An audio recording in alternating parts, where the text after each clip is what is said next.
অসমৰ চাহ উদ্যোগত বাজিছে বিপদ ঘণ্টা। প্ৰায় 1.5 লক্ষাধিক ক্ষুদ্ৰ চাহ খেতিয়কৰ মাজত লাগিছে হাহাকাৰ।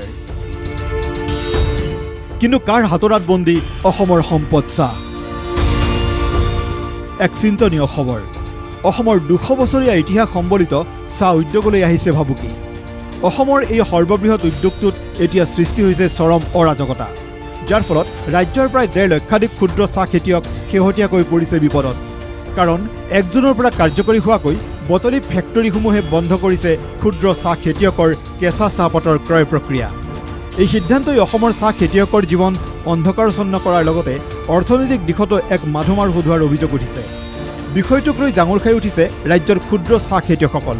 তদুপৰি চাহ খেতিয়কসকলৰ আশংকা, যদিহে এই সিদ্ধান্ত বাহাল থাকে তেন্তে প্ৰতিদিনে প্ৰায় 21 কোটি টকা মূল্যৰ 70 লাখ কিলোগ্ৰাম চাহপাত নষ্ট হ'ব ৰাজ্যত।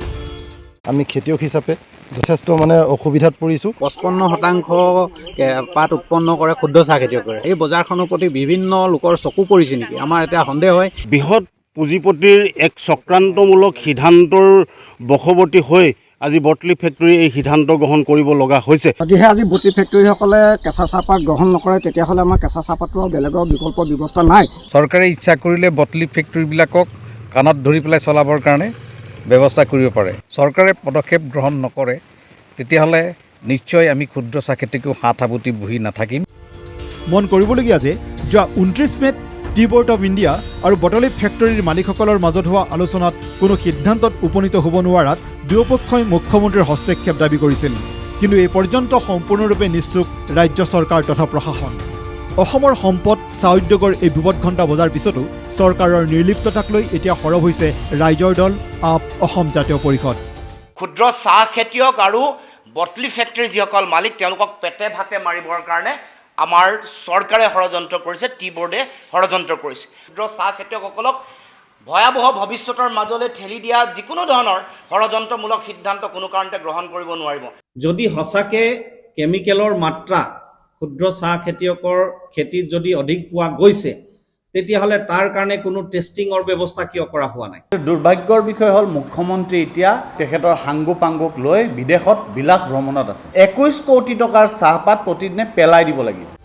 আনহাতে চাহ খেতিয়কসকলৰ এই সংকট শীঘ্ৰে দূৰ নকৰিলে তীব্ৰ আন্দোলনৰ হুংকাৰ দিছে কৃষক মুক্তি সংগ্ৰাম সমিতি সদৌ মৰাণ ছাত্ৰ সন্থাই। ব্যাপক চাহৰ কৰ্পৰেট শক্তিটোৱে এই ধৰণৰ বটলি ফেক্টৰীবিলাকক টেটু চাপাতি ধৰিছে আৰু ক্ষুদ্ৰ চাহ খেতিয়কৰ উৎপাদিত চাহৰ ক্ষেত্ৰত ব্যাপক অন্যায় কৰিছে। গতিকে এই কথা আমি কেতিয়াও মানি নলওঁ। চৰকাৰে এই ক্ষেত্ৰত অতি সোনকালে হস্তক্ষেপ কৰক।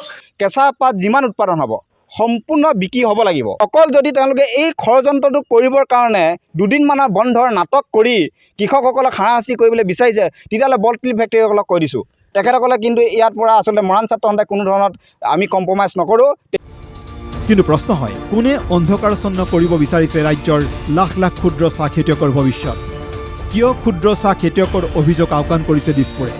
ক্ষুদ্ৰ চাহ খেতিয়কৰ অৱদান অবিহনে 200 বছৰীয়া চাহ উদ্যোগটো জীয়াই থকাটো সম্ভৱনে? বিষয়টো বিবেচনালৈ এৰিলোঁ। Bureau report, NKTV+।